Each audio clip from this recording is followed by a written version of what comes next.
Hey everybody, Belinda Wasser here. How's everybody doing?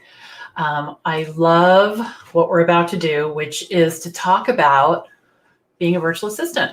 So you guys can absolutely ask me anything. I'm going to tell you my story, tell you even some new insights that I've gotten today about being a virtual assistant and the freedom that it allows you. You know, the lifestyle that it lets you have, and the choices that you get to make as a result.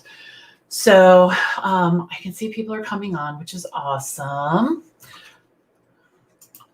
Jan is saying hello from YouTube.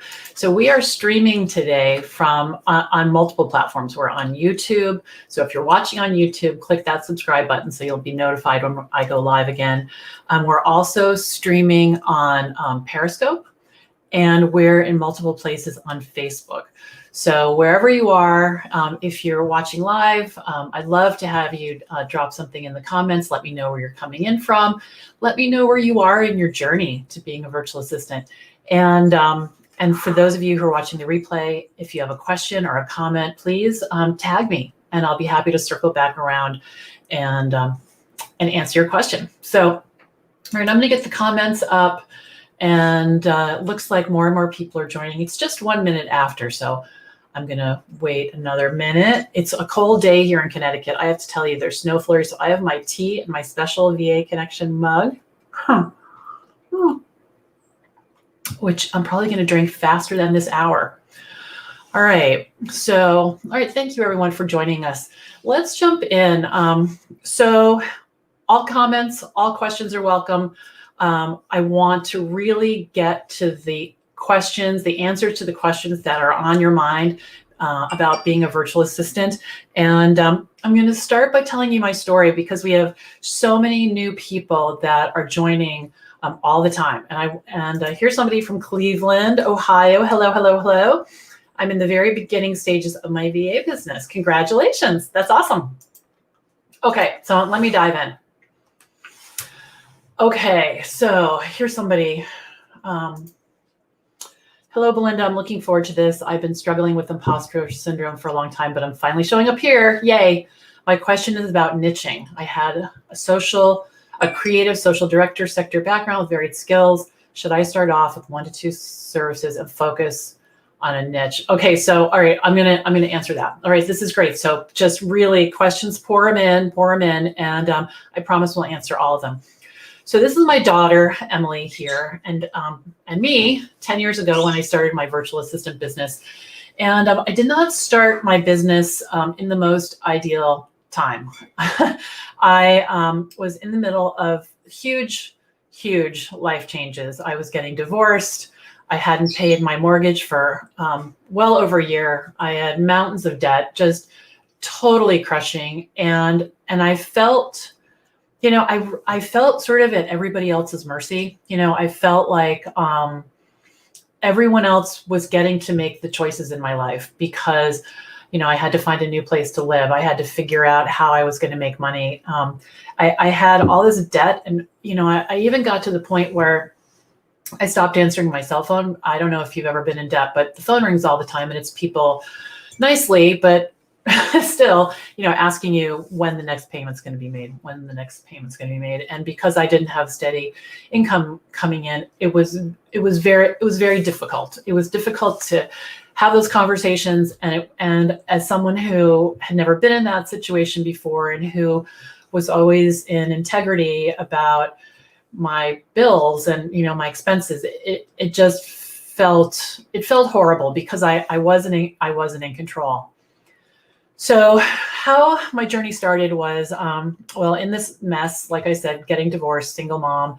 And the thing that I realized was I didn't want to go back to the corporate life that I'd had in the past. It took me a long time to have Emily. I had her when I was 40, and I did IVF. It was like a whole thing. And I didn't want her to be shuttled around, you know, going from friend to friend to friend after school while I was working somewhere in corporate. I worked in IT. I was a project manager for a number of years.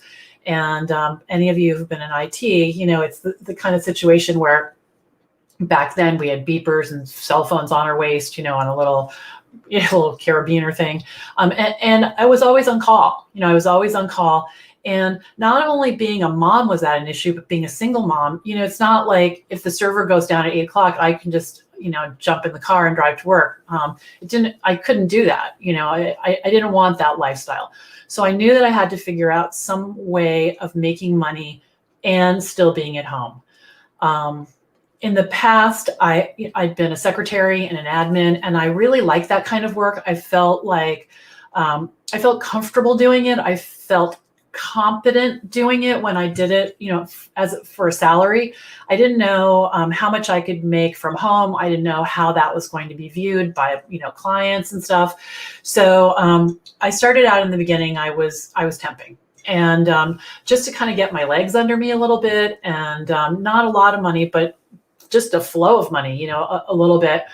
And then once I decided I wanted to try to make this work, I just started telling everybody. And the first person that hired me was from my daughter's school bus stop. I was talking to the dads, and I had no idea. And this is the thing, guys, you have no idea what people are doing that you don't know about. So one of the dads, I told him, I want to do administrative work. I've done this for, in the past. And he said, can you come work for me? I'm looking for someone 20 hours. And he already kind of knew me because we hung out at the school bus stop for a long time, for years. Our kids went to the same school. But anyways, so that was my first client. I got started. It wasn't virtual, but it worked. And I could walk there because I didn't have a car. The next client I met at a wedding reception. It's a longer story, but essentially, talking to people that I had met there and told him about what I was up to. A few days later, I get a message from him on LinkedIn. I connected with him saying, hey, I'm having an event. I need some help. And from there, what happened was it just started taking off. I just told everybody I knew. I sent an email announcement. And then the people who were working with my clients started to see my work, and they started to hire me as well. So it's really not about having to cold call on people and try to get strangers to hire you. Not at all. And it doesn't matter where you live, because my clients are all over the country. I have a client in Costa Rica. I have a couple in Europe. Many of them I've never met. But what happens is this referral engine starts to build up over time. So what I want to talk about today, I'm going to answer your question, and please put some more questions in the chat. We just have a couple, and I want to make sure that I answer all the questions.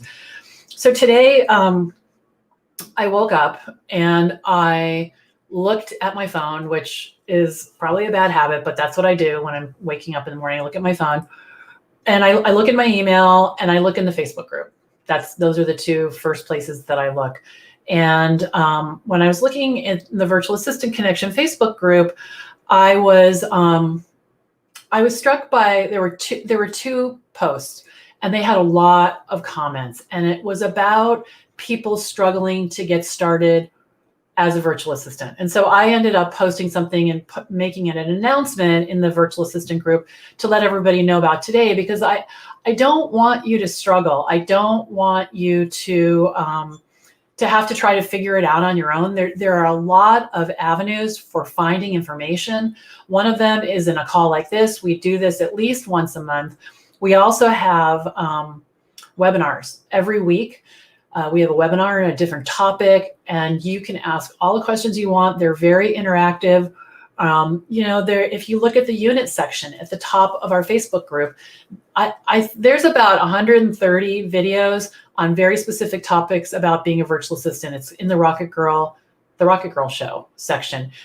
There are also many, many articles, all kinds of information. So make sure that you're using the resources that you have at your fingertips. That's really important. And the other thing is, I want to be careful how this lands, because I don't want to minimize this, but you have to shift your story. You can tell yourself a story that it's hard. And when I was starting my business, it was hard, and it's been hard at other times. It's not something. It's not that it's difficult. The part that's hard is the consistency. It's the imposter syndrome. It's just putting another foot in front of the other when you don't want to. And I think a lot of that comes from a shift in your mind. Instead of how hard it is, it's like, I've even said this to myself. I'm like, okay, let's try to make this easy. Okay, so if I have this thing I have to do, I can make it hard, which I'm really quite good at, or I can make it easy. How can I make it easy? Who can I ask? Who can I turn to?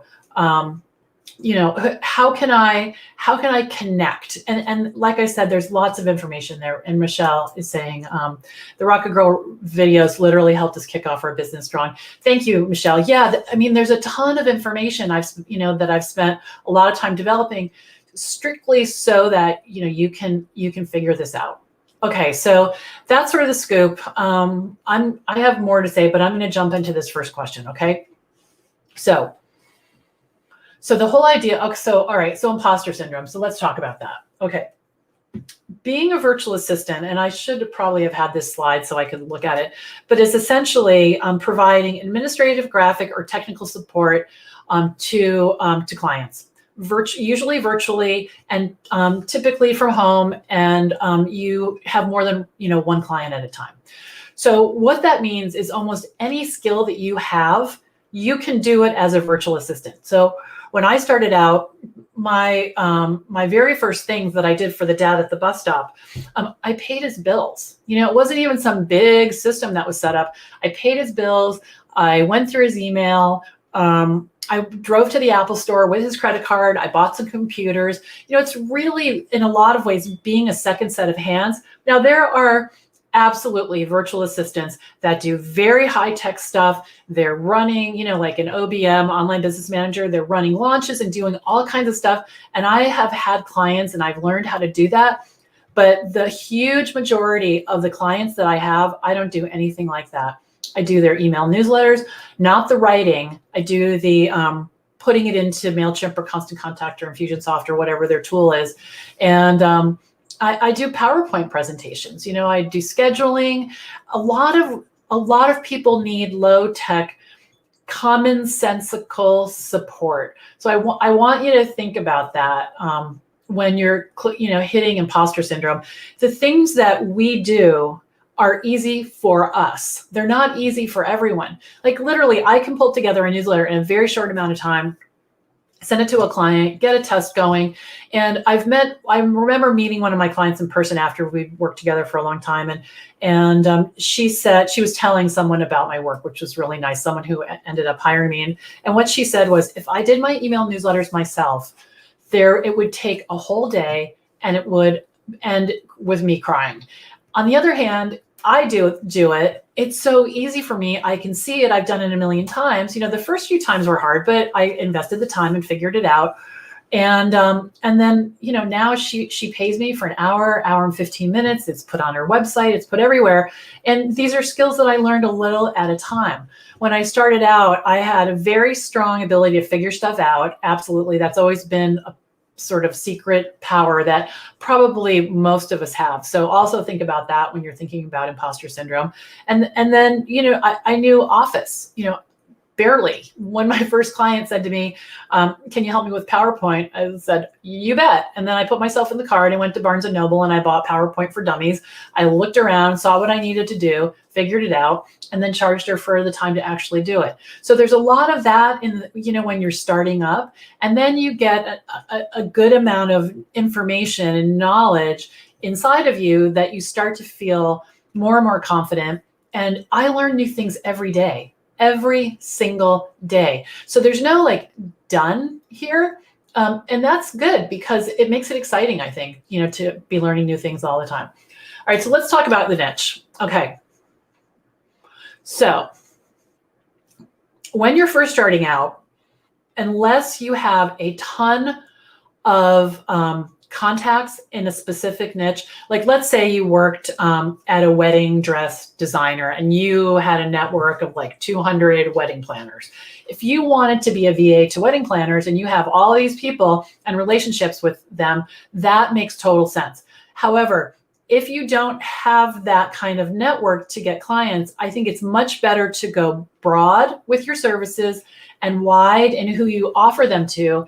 And then over time, you may or may not choose a niche.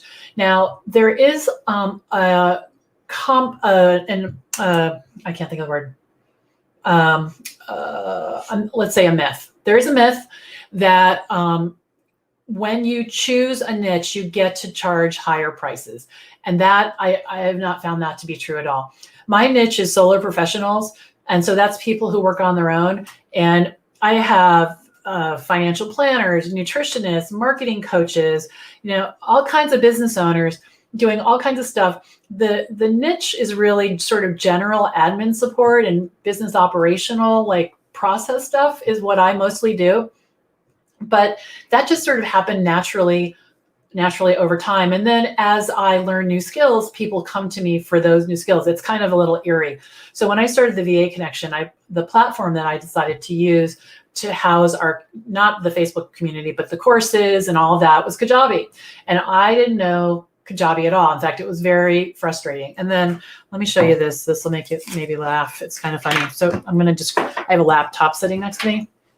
So right here, I was doing a training, and I had my laptop open while I was doing it wasn't a training really, it was a presentation at a co-working space. This is like 2 years ago, or it couldn't have been because I haven't had Kajabi for 2 years, but shortly after I got Kajabi. And someone came up to me after the presentation because she saw my laptop open, and she said, "Oh, do you know Kajabi?" And I said, "You bet," because I was learning it. And I was 10 steps ahead of where she was. And I probably have 5 or 6. I have a meeting with someone today, in fact, to talk about Kajabi. So Kajabi, so my point is, as you learn new skills, 2 years ago, I never even heard of Kajabi. And now I'm making money with Kajabi. So that's the scoop with the niche. You can niche down, but you don't need to make a good living. In fact, I don't know if you guys know, I've been a VA for 10 years. I guess I did mention that in the beginning. I've been a VA for 10 years, and I raise my prices over time, and I have a full practice, I guess you'd call it. And with about 38 clients right now, and they're all paying me either $90 or $100 an hour, depending on, they prepay my time, depending on how much time they buy ahead of time. So and my price actually was higher than that. At one point it was $120. And that year I brought on 26 new clients, but I ended up lowering it because I didn't like the kind of work I was getting. People were too freaked out by the hourly rate, and they weren't giving me chunks of work. It was more like drive-by. So I lowered the rate, and now I have wonderful clients that I work with all the time. So that's the scoop on the niche. All right. And Michelle is saying, don't overthink it. You're constantly learning, changing things up. It's totally true. It's totally true. Hello. Thanks for watching. I love those little stars. That's cool. That's really cool. Okay. Jennifer wants to know, do you find that pricing varies on a regional, local versus services? That's a really good question. It does not, because I am offering my services to people all over the world. And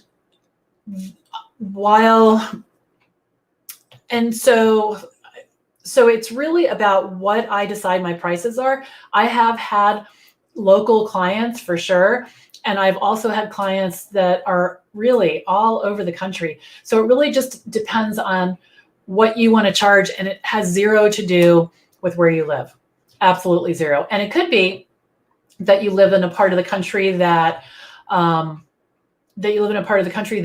does not have, it has a low minimum wage. It has, a low cost of living. And so the local people may say, oh yeah, no, that's not going to work, but that's okay.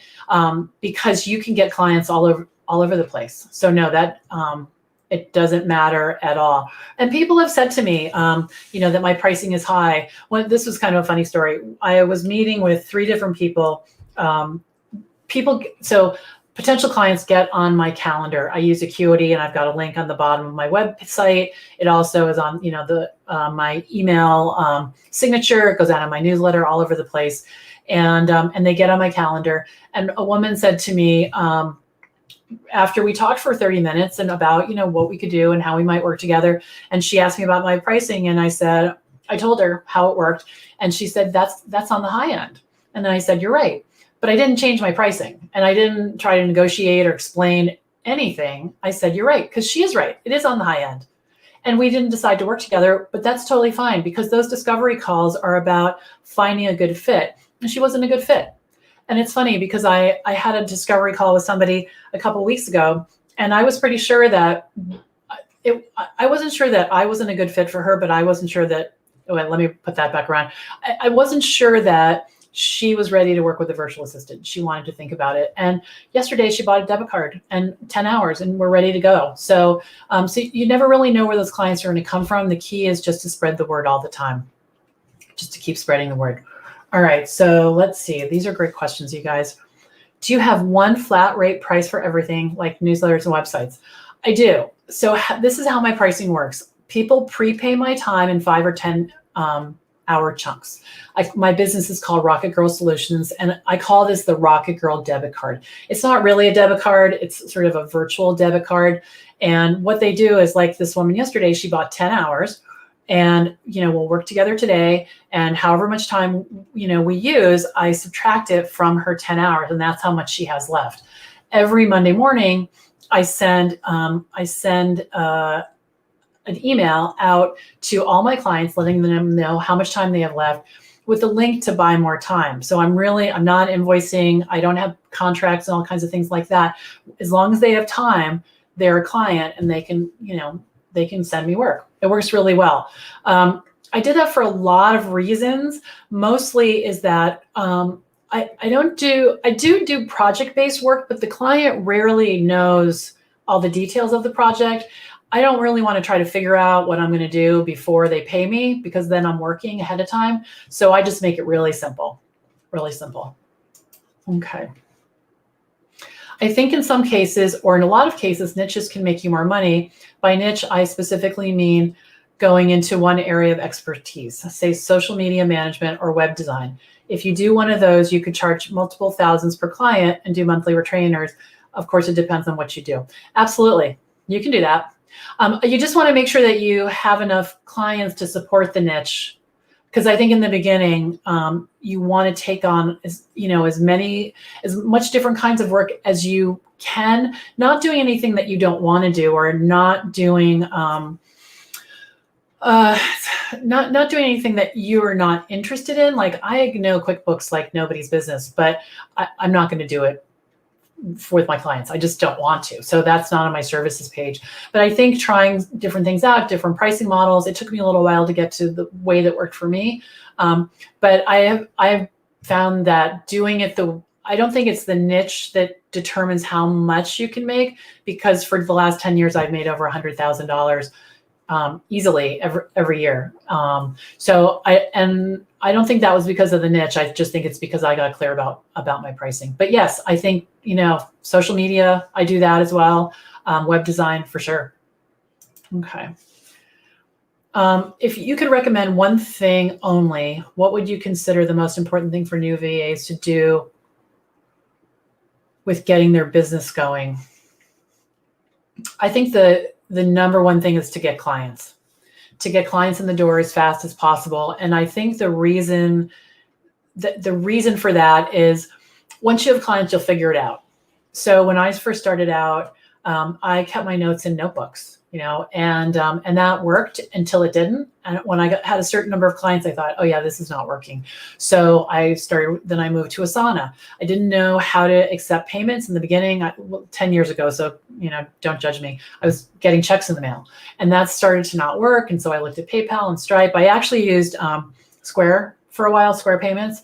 And then they changed the way it worked, and it didn't work for me anymore. So I decided to move on to Stripe and the current debit card system. But I would say the most important thing is getting clients. And I think that's where all the energy should be spent, because let's say you spend 2 hours a day on getting clients. Let's say you don't have any work, or you spend an hour and you have more time. You can do your website. You can figure out, your email newsletter. You can do all of that. But it's the clients who are going to push you. The clients are going to push you to learn new things, for sure. Okay. Hey, Christine. I've been following Jen Lehner, encouraging people in their groups she's encouraging people in her group to hire virtual assistants from the Philippines for $5 an hour or less. She says that those virtual assistants are just as good as virtual assistants in the US. What are your thoughts on this? So that's a really good question, Christine. And I'm not sure you're going to like totally love my answer. I don't focus on that. I think that there are different people all over the world doing different things. You know, in my virtual assistant connection business, I have people helping me all over the world. I mean, the person who helps me with my writing is in Israel. I have a VA in Canada. My web developers in Wisconsin. You know, people are all over the place. So it's hard for me to answer that question specifically. If the question is, should you worry about people undercutting your price, I would say no, absolutely not. And again, I think it goes to mindset. You know, you want to focus on the clients that you want to get. And, that's like Fiverr is a thing, right? And I still am using my graphic designer. I'm not going to Fiverr. Other people love Fiverr and they think it's great. So I would just say focus on the people that you want. And I don't think that people halfway across the world are necessarily taking jobs away. And I think too, Michelle, you're making this point, which is really true. There are clients everywhere. I'm talking everywhere. Everywhere. I mean, I got a new client yesterday and I talked to her like 3 weeks ago. Honestly, this is bad, but I didn't even really remember her name because so many people are talking to me about working together and how I can help them. And it's not because I'm doing some special crazy thing. I'm connected to more virtual assistants than clients actually. But what I'm doing is I'm making sure that everybody knows what I do in my whole world. And I do that in a way that's really easy to understand. And so all my business is referrals. In the last 10 years, I've worked with close to 250 different business owners. And every month I bring on, it's usually between 2 and 3 new clients every single month because people finish up, like clients come in and we were like, whoa, we're doing all this work for them, the website, email signatures, PowerPoint slides, all that different stuff. And then after a while, they slide into maintenance. So that's how I can bring on the new clients because, they're a whirlwind and then they calm down as well. But yeah, there is plenty of work out there, no shortage. And I think that with the pandemic, people who were not convinced that working from home is possible, all of them might not be convinced, but I think a whole bunch more are because they've had to do it or they've seen it. I'm trying to remember how, I had a job. It was in Cambridge, Massachusetts, and I was working on a database and I wanted to work from home 1 day a week. This was probably 1997, I would say. And my boss was pretty cool because he was a developer and he trusted me. But back then, which was, I know, like the dark ages, people didn't work at home. It was like the boss didn't trust you, and were you going to do the work, or were you going to be watching TV, or would you really be there? What if they needed to get in touch with you? Like none of that really exists anymore. And I think what it's done is it's opened up the window even more. So here's an example that I thought about recently and how powerful it is to think about when you're a virtual assistant. So I have a client named Bob. I work all day, every day. I'm at my desk, and Bob so I have 3 screens, and Bob has the screen that's over here right now. And he has a set of browser tabs, which is all the work that I monitor for him. So a couple times a day, I look at the email and I answer them. I look at the calendar. I see if there's something to do. I look at requests and see what he needs me to do because he's the kind of client that I'm in his business every day. Now, Bob he paid me a lot of money. I think I don't know what it was last year. I think $17,000 or $18,000.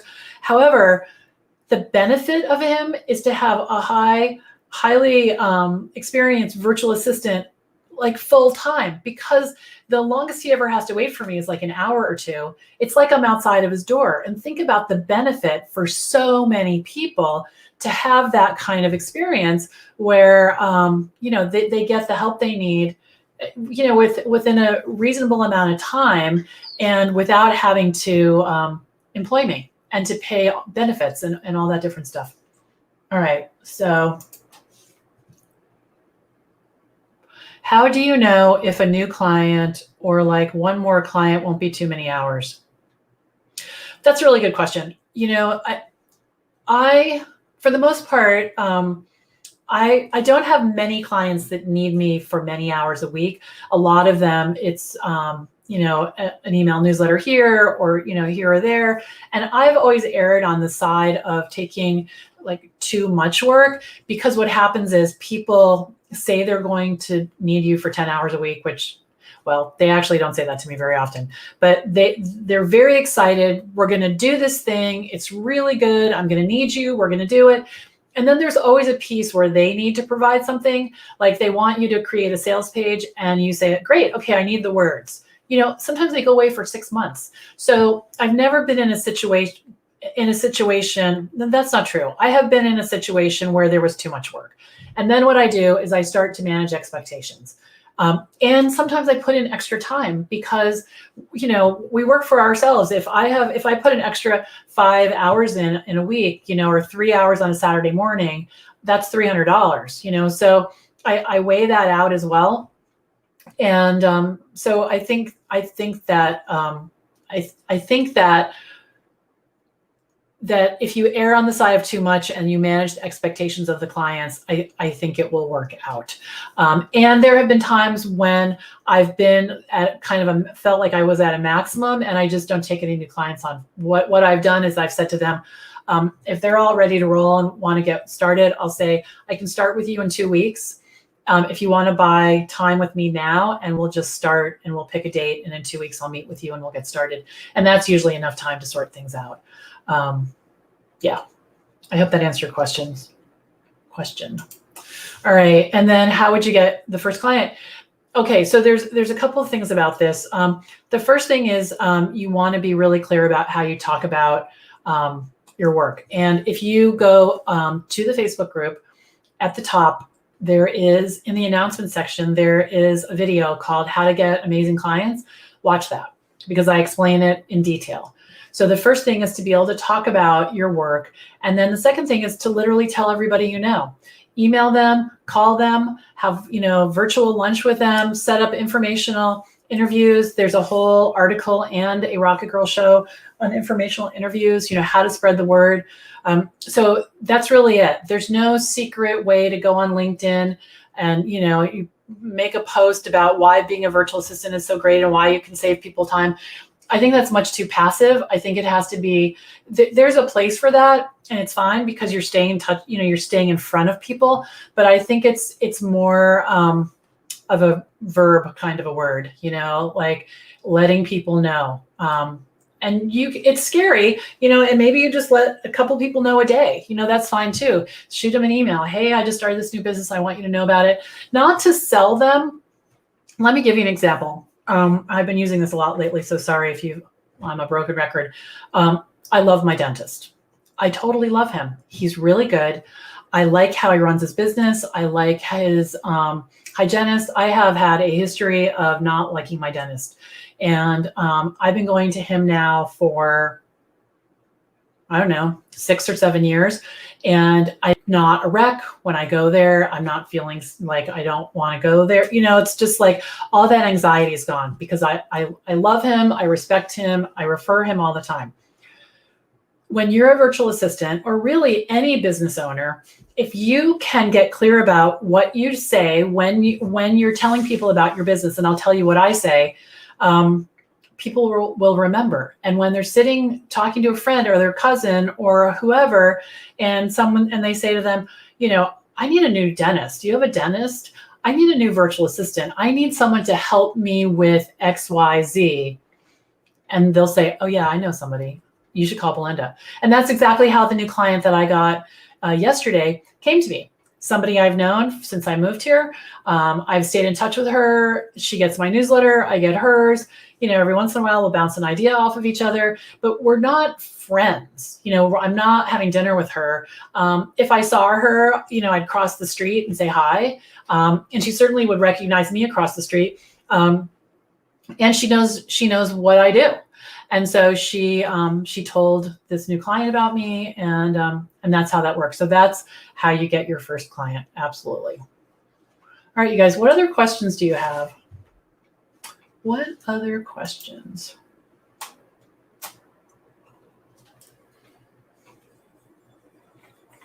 I was thinking about something this morning. What I was thinking about here, I didn't remember that Emily's little face was still up there. She's 19 now, believe it or not. One of the things that I wanted to talk about today that I don't normally talk about is being self-reliant. And being a virtual assistant has given me self-reliance in a crazy way. After I got my finances handled, and sold the house, the condo, sold that and started to make a good living, I started to be able to make choices. I started to be able to, I had money to decide what to do with. We always have choices. Emily has said to me, oh, can we do so-and-so? And what I've kind of said to her in a joking way, but trying to make a point, we can do whatever we want with our money. We don't have to pay the rent. We'll end up without a place to live. But there are always choices. And the thing about being a virtual assistant is I've seen so many people lose their jobs, and I don't feel at risk at all. Here we are. I just got a new client yesterday, a new client the month before. And there's no what I call a single point of failure. So we get how much we're going to make an hour. And I know a lot of people don't believe that, but there's somebody on here who I won't point a finger to, but she's in my accelerator program, and we met, I don't remember when that was, last week. Yeah, we met last week. She raised her rates, $10 an hour, got a new client, boom. So it's really not, we're not at the mercy of a boss saying, okay, I'm going to give you a 0.523% raise, and I'm moving you to a cubicle. There's none of that. We get to decide where we work. We get to decide where we live. We get to decide how many hours we want to work. We get to decide what our hourly rate is, and you really do get to decide. And I can't tell you on the other side of 10 years of that how unbelievably empowering that is. It's not that like no one can touch me. It's not like I'm some kind of superhero, but I can take care of myself. I can completely take care of myself. And what I need is my system for getting clients. And I told you I was going to tell you how I talk about my work. I'll remember to do that. And a computer and my phone. And that's really it. And with that, I can take care of my daughter. I have to say, in the world as uncertain as it is right now, it's pretty amazing to know that if I decided to go to Nashville tomorrow or Virginia or wherever I wanted to move, it would be a life disruption, but not a work disruption at all. Not at all. All right. So yes, Michelle says referrals are the best. Tell me more about that gadget to have when the Wi-Fi signal is low. Okay. So there's two things. I'm going to show you the thing I think you're talking about, but the first thing is you want to get a, well, hold on. That's for the cell phone. It's a booster. All right. So here's the thing. I'm going to go over to this drawer and I'm going to pick up this gadget that you want. My pet bird is on my leg right now and he's going to make a sound. So everybody get ready for him to lose his mind a little bit. Hold on. I'll show him to you if I can. He won't sit next to me. He wants to sit on me. Okay. Hold on. Let me find my thingamajigger. Oh, you know what? I moved it because I thought we were going to have, oh, maybe it's over here. I thought we were going to have a storm and I wanted to charge it. So let's see what I did with it. Oh, here it is. Okay, sorry about that, guys. Okay, I moved it from the usual spot. Is this what you're talking about? This is a Netgear 5G hotspot. It's faster and better and more reliable than your cell phone. And you can connect, yeah, the one I drove with. Yep, this is the one. So you can use this in the car. I have, Greg has driven me down to Virginia to see my daughter, and I connect to my laptop on this, and I'm able to go anywhere. I mean, I've used this thing in Kentucky, Virginia, like everywhere. It's insane. So, and it's not expensive. I think it's $8 a month. You get it from your cell phone carrier. It's tied to my data, my cell phone data. So you want to be careful about making sure that, yes, she says, yes, this is it. Yeah. Netgear. Yeah.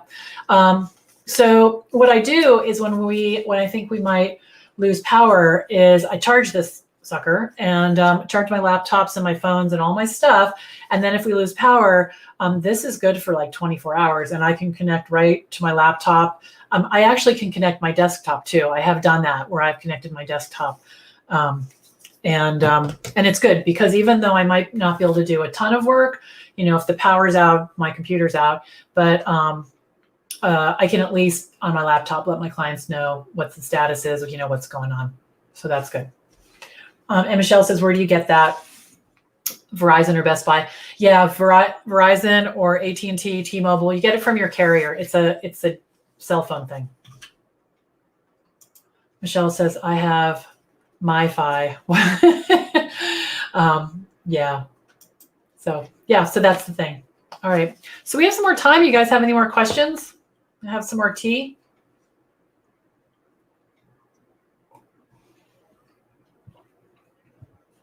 Let's take a couple of minutes because I know there's a little bit of a delay.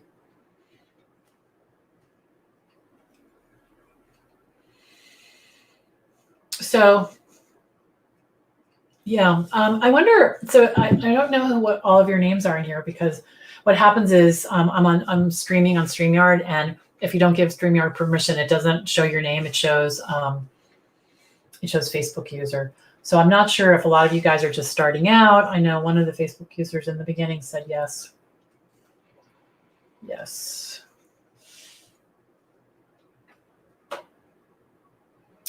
Okay. I'm going to wait another minute. Okay, what is this? Hi, Lily. Oh, thank you. Thank you. I forgot. Thank you. Yeah. Okay. So here's what happens. When people say, what do you do? A lot of people treat that like a trick question. They act like they have no idea that question's coming. And I can guarantee you that is a question that's going to be asked a million times. Oh, it's Christine. Hi, Christine. Hi there. And Christine knows this because Christine is in my Launchpad, and we talked about this last week. So what you want to do is think about it ahead of time. You want to have a very clear, concise answer so that people can remember what you said. It's not about trying to get hired in the moment. That actually never happens. But it's about saying it so that it's clear, it's memorable. And here's what I say. I say, I'm a virtual assistant. I'm going to break this all down for you in a minute, but I'm going to go through it first. I'm a virtual assistant. I work with solo professionals, and I help them with all of the administrative work in their businesses, like updating their website, sending out their email newsletters, and scheduling. And then I stop talking. Now, let me break this down for you. Okay. The first thing, for not just you, Lily, thank you for reminding me, for everybody. The first thing is I say, I'm a virtual assistant. The reason you want to say that is because you want to identify, your species, what are you? Now, sometimes people will say, I'm a virtual online manager, something, and which doesn't really actually mean anything. Now, everybody doesn't know what a virtual assistant is yet, but put your seatbelt on because they're going to, right? So you want to identify as a virtual assistant. Now, there are some concerns because people think if you call yourself a virtual assistant, you're not going to be able to make the money that you want. And that is not true. The thing that stops us from that is confidence and courage. That's what stops us from that. So calling myself a VA and getting paid $100 an hour. In fact, I have one service where people can buy $150 and 1 hour for $150. And while that doesn't happen very often, it happened today. She got on my calendar. I've never even heard of this person, for February 18th. And she gets 60 minutes of my time, maybe 65, depending on how that goes. I don't prep ahead of time. In fact, I don't even know what she wants to talk about, which starting out, I'd probably make me sick, like worrying about it. But I know, hopefully it's going to go well. I'll let you know. But so now the other thing is that I say, when I say who I work with, you can say entrepreneurs, you can say business owners. I've worked with companies, big companies before, but I prefer solo professionals. That came over time. I didn't know that right away. But I like to work with smaller businesses because I like to work with a decision maker so we can talk, make some decisions and get stuff done. Like I like that. So that's important to me. Then if you go to rocketgirlsolutions.com, which is my website, I don't know how many services I offer, but a lot of stuff. However, the reason I say website updates, email newsletter, and online scheduling, or not online scheduling, calendar management is what I probably should say, is because people know what those things are. I can also say I manage ClickFunnels. I create online marketing automation. I know how to do that. People don't know what that means. People don't know the lingo. They don't know the jargon. So you don't want to put them in a position where they're trying to figure it out. You just want to make it crystal clear. And what will happen during that conversation is you name 3 things and I choose the mainline things possible. I'm not trying to talk about the most impressive thing I can do. I'm trying to talk about the things that people know what they are so that when someone says, do you have a dentist? They can say yes, right? That's the whole point of this is, do you know someone who can help me with my blah, blah, or someone's complaining to their best friend, oh my gosh, I have this to do. I don't know how to do that. And then they say, oh, you should talk to Belinda. And that's exactly what happened with the woman that hired me yesterday. Beth told Marianne about me. Marianne got on my calendar. We talked. She went away. She thought about it for a couple of weeks and she paid me $900 yesterday and we're getting started. So that's really how that works. Okay. So, okay. All right. So Christine used her sentence last week. That's awesome. A really critical piece about that is the stop talking piece, because what happens is, especially when we're new, we just keep talking because we think if I can just find the right phrase to tell somebody what I'm doing, they might hire me, and it's really not about that. I say the same thing every time. Love your video tutorials. So many topics covered. Yep. Thank you. You guys up in the unit section. There's like 100. All right. I'm not sure what you mean, Nan. Maybe you can. Oh, she says, thank you for all your great labor where I live. I'm not exactly sure what you mean, but you are welcome. Is there a difference between a virtual assistant and an executive assistant? There doesn't have to be. Like in the case of me and Bob, I do his scheduling. I organized his life. I attend meetings, take notes, so it depends. It really depends. An executive assistant sounds more like a job. You have a job and that's your title. Where virtual assistant, typically you have more people that you work with. Not typically, pretty much all the time. So the skills don't have to be different at all. It's just a matter of working virtually, having, your clients be in different places, typically. Yeah. But a lot of what I do is what I would do as an EA. Hello, Belinda. Thank you. Did I read this? No. Thank you for your great labor. Here where I live, mindset is different about virtual assistants, and I'm trying to get abroad with my services, but I'm limited by Facebook to do that. I use Instagram on my website, but it doesn't seem to work. Do you have an idea of what I could try? It's funny. So I'm launching a new course at the end of March. And for those of you who have been around in the group for a little bit, I had conversations, one-on-one, 20-minute conversations with 15 people. And one of the women, oh my gosh, where was she? She's like in Africa. I can't think of the country right now. I'm sorry. And she was asking me how to get clients. And I thought, I had to think about it. Like, I'm not exactly sure. But what we came to was she'd already worked with a bunch of clients in the United States and Canada and England. And so she had people that she had done work for. And so the whole key to this getting clients is to stay in touch with the people that you know so that they'll refer you. Now, she could start off with, I think she had like 20 or 40 people that she'd worked with. She could ask them for their permission to stay in touch with them, send them an email newsletter, and start small like that. But when they think about, some administrative work they're going to need, they're going to think of her. So I would say the people that you know on Facebook, I would expand that. I would also get on LinkedIn and set up your profile there and do some networking there. You can join groups there. It's a little bit more difficult, but I would say networking and being sure to tell people about what you do in a clear way. I really have I've only gotten one client on Facebook. I think that those methods they're definitely possible, but I think if you can reach out in a less passive way, you'll have better luck. Okay. All right. And then Nan says, she's working with her kiddo. Yes, I hear that. All right, guys, any other questions? I'm just going to wait another minute.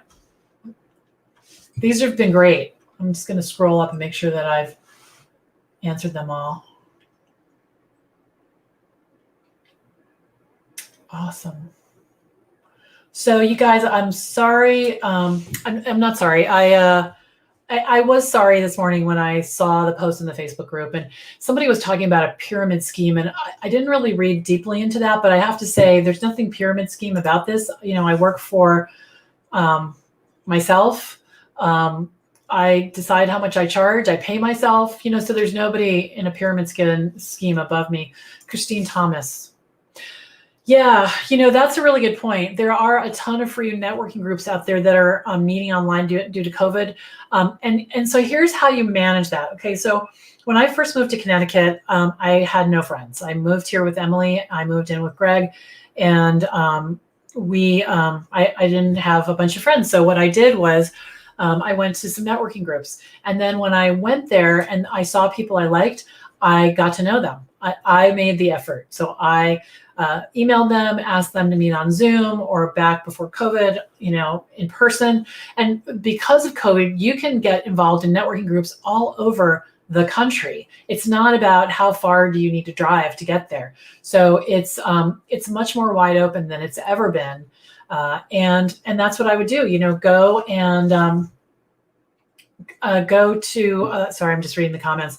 Go to, ask friends, if you're in the VIP club, when I see opportunities for networking, I try to post them there. And then, go into these groups, take note of who's there, who's speaking, reach out to them on social media, send them an email if you can, or send them a message, if you like them. There have been people who have reached out to me for sure in networking groups because I'm really clear about how I talk about what I do. So they know exactly what I do when I introduce myself.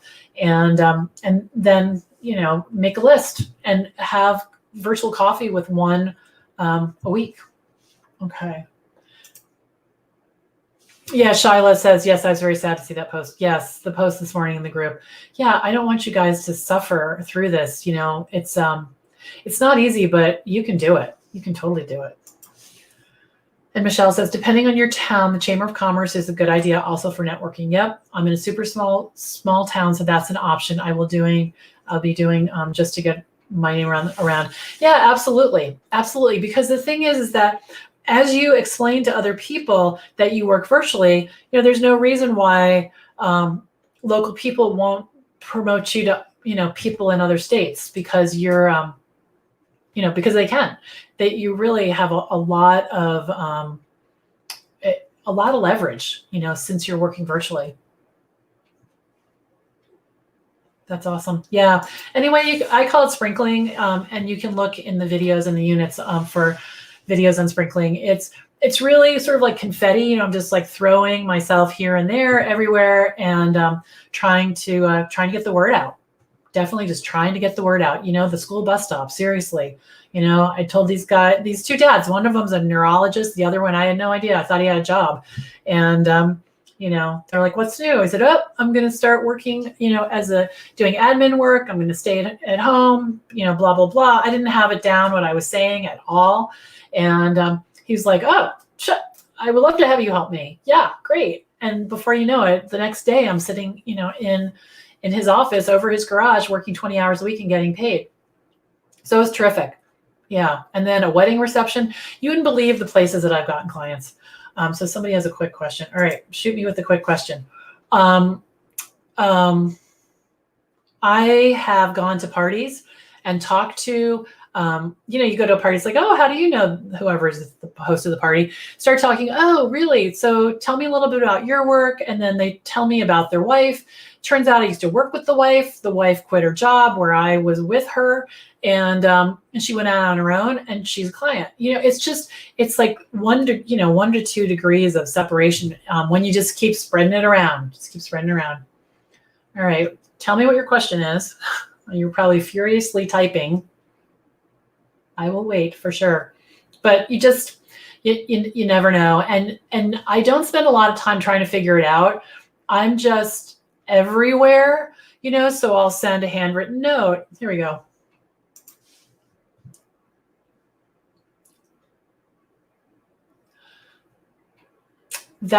Okay. So the Facebook user, I have a Facebook and Instagram page, business page. I have been posting consistently. Anyhow, I have not had the courage to post on my actual personal page. That's going to move the needle. I definitely would do that. What you're going to find is that all your friends are so happy for you. Like, they're so happy for you. Now, I do not post on my personal Facebook page business stuff all the time, but I write a newsletter twice. Well, for years I wrote a newsletter twice a month, and I sent it out to my email list, and then I put it on my personal profile so that my friends would be able to read it because it's valuable information. All right, so let's see. How can I post about my business on my personal page?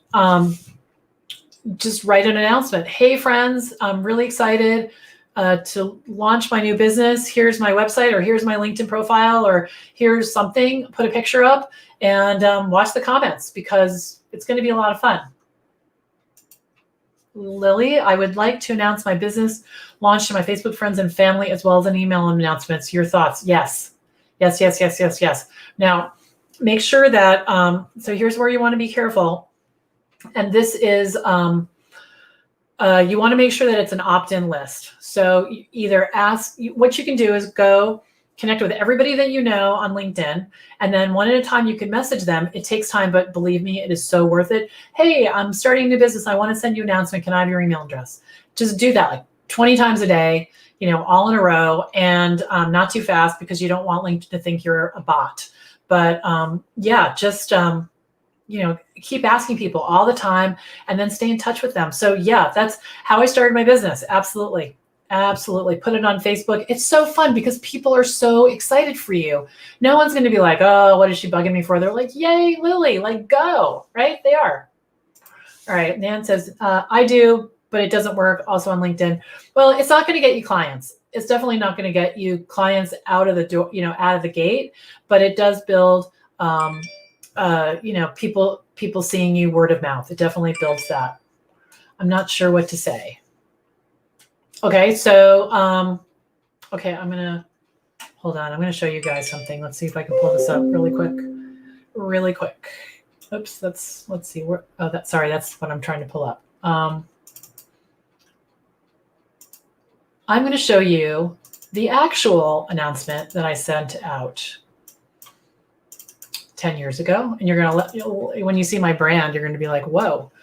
Okay, so is that showing? Oh, I have to share my screen. Hold on. All these details. Okay, I'm going to make myself smaller. This is what I sent, and you can maximize your screen if you want. Rocket Girl launches. So this is what my brand used to look like with my $2 clip art because I couldn't afford all that fancy stuff I have now. After many months of planning, I'm thrilled to announce the liftoff of my new, I wouldn't say consulting, I would say my new virtual assistant business because I didn't know what a VA was back then. Rocket Girl Solutions. RGS will focus on one particular area, solving operational problems for startup companies. So I would not say that because, so you're looking at all my things that I learned, right?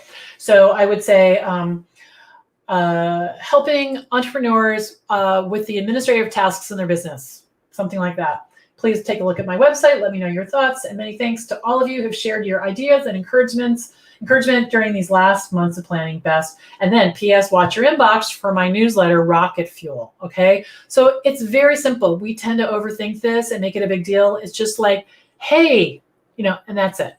Okay. Awesome. Thank you so much. You're welcome. Yeah, I've answered your questions. Yay. I just got a call during this video from a temp agency and told her my one sentence. And she said she'd let the business owners that are, hold on. And she said she'll let the business owners know. Yeah, exactly. Right. So now she's got some ammunition. She knows what you do. Perfect. Shyla, if someone isn't happy for you, you should unfriend them. I'm not going to comment on that, but there you go. I agree. You are so right. Thank you. Yay. Thanks. Yeah. So simple, dimple, simple. All right. I know we are all so worried. And I also know, I think a lot of it's because we grew up in corporate America. And when I had my first job, people actually wrote this sentence. Ready? Enclosed herewith, please find the blah, blah, blah, blah, blah. You don't have like, don't do that. Okay. Don't do that. You want to be conversational. You want to be friendly. You do not want to be casual. Casual is not conversational and friendly. Casual is sloppy. Okay. So, that's the deal. That's the total deal, you guys. Simple. Yes, I know. All right. It's 1:02. It's time for me to go.